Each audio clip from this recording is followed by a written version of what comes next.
Tempo para reunir a Comissão Executiva. De segunda a sexta, analisamos em profundidade os principais temas económicos que marcam a atualidade.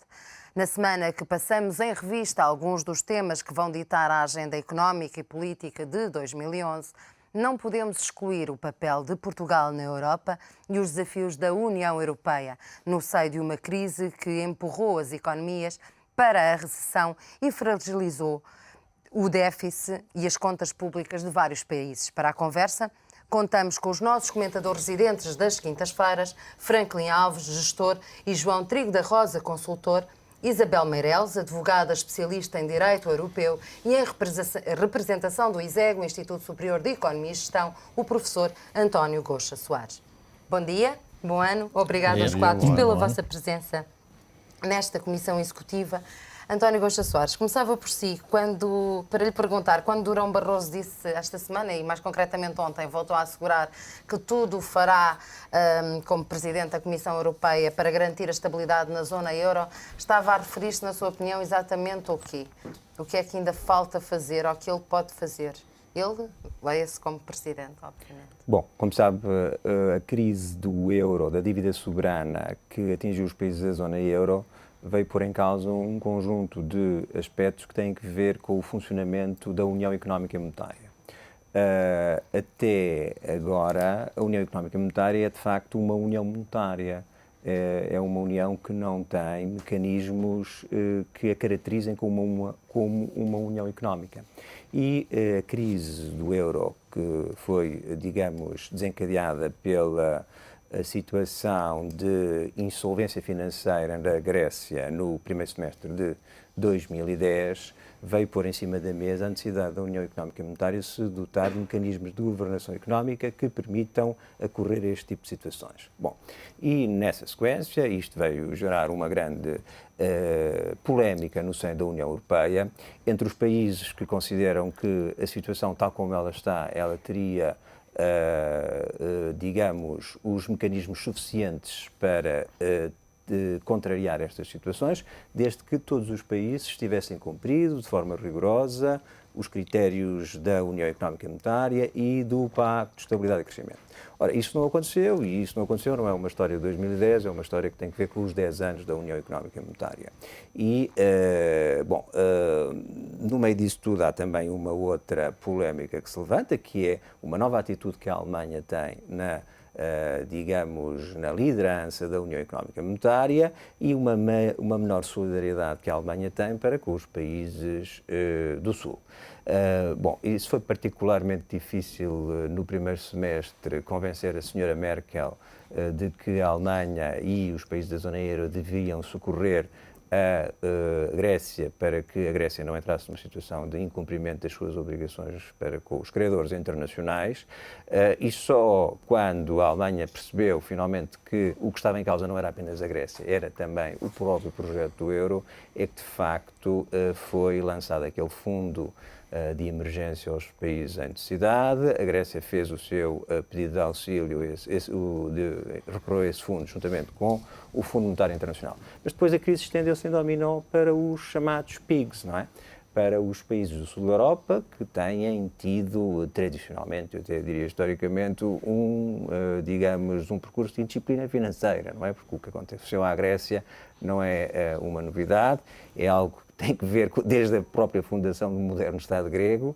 O que acontece a Portugal é uma situação que nós encontramos já no reinado de Dom Carlos, não é? Portugal a não cumprir os seus pagamentos para com os credores internacionais.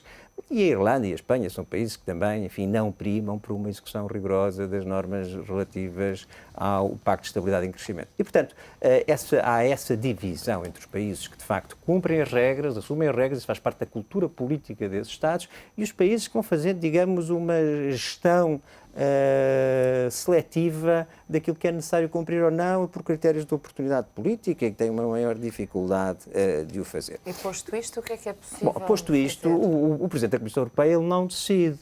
o Presidente da Comissão Europeia cumpre-lhe a ele, digamos, apresentar propostas que vão no sentido de uma maior afinação dos mecanismos de governação económica. Bom, e há um conjunto de iniciativas que estão em cima da mesa que vão nesse sentido.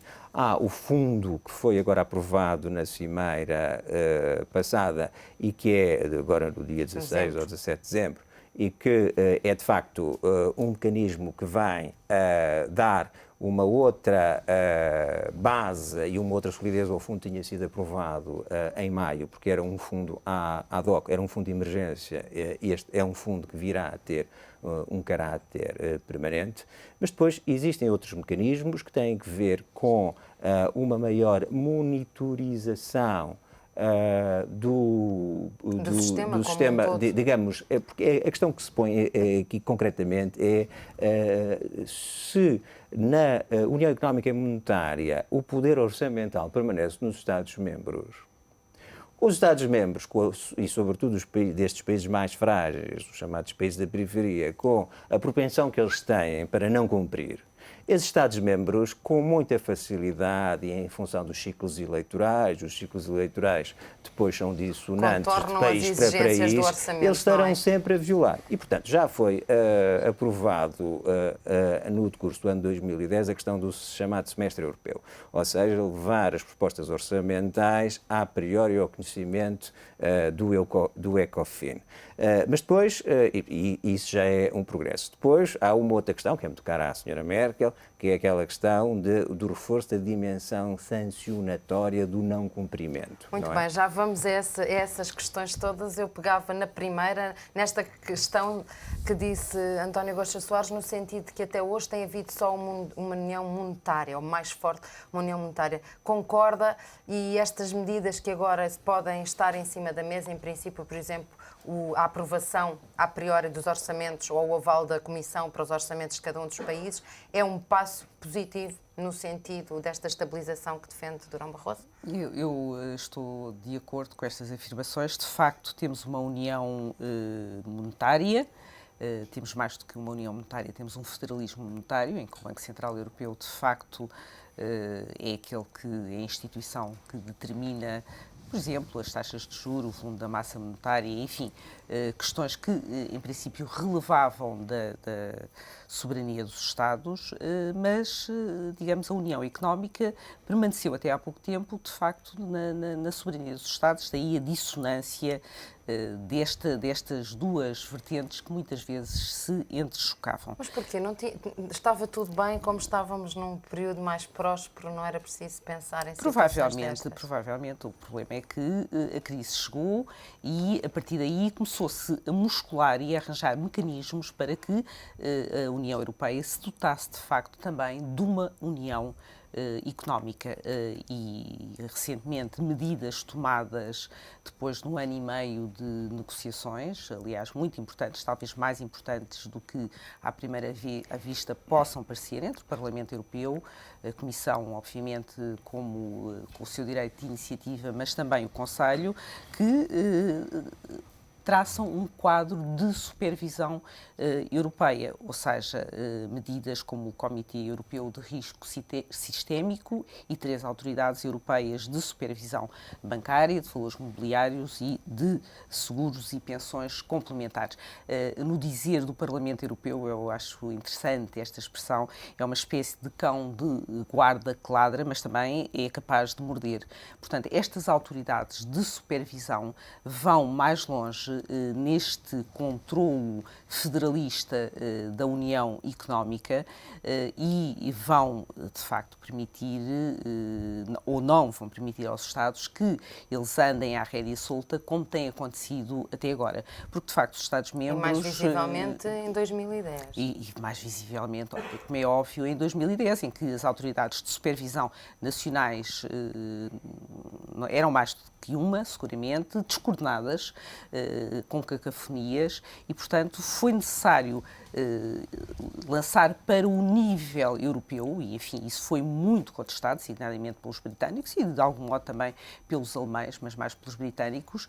Primeiro, se isso seria necessário, se os Estados não eram suficientes face ao princípio da subsidiariedade e se isso não iria acarretar mais custos, mais burocracia a nível da União, que já tem tantas agências, tantas autoridades, se isso não seria mais pernicioso do que vantajoso para a União Europeia. Na minha perspectiva, se elas funcionarem de forma efetiva, até porque há a maioria dos bancos que existem na União Europeia e das instituições financeiras são extracomunitárias e, sobretudo, existem 50 bancos dos 12 mil, mais ou menos, que estão sediados na União Europeia, que representam 70% dos ativos. Portanto, é preciso, de facto, a nível transnacional, uma entidade supranacional que vigie de forma coordenada, obviamente, com os Estados-membros, este tipo de situações, sobretudo em caso de um risco grave, sistémico ao nível macroeconómico. Aliás, o tema de uma das comissões executivas da próxima semana há de ser essa autoridade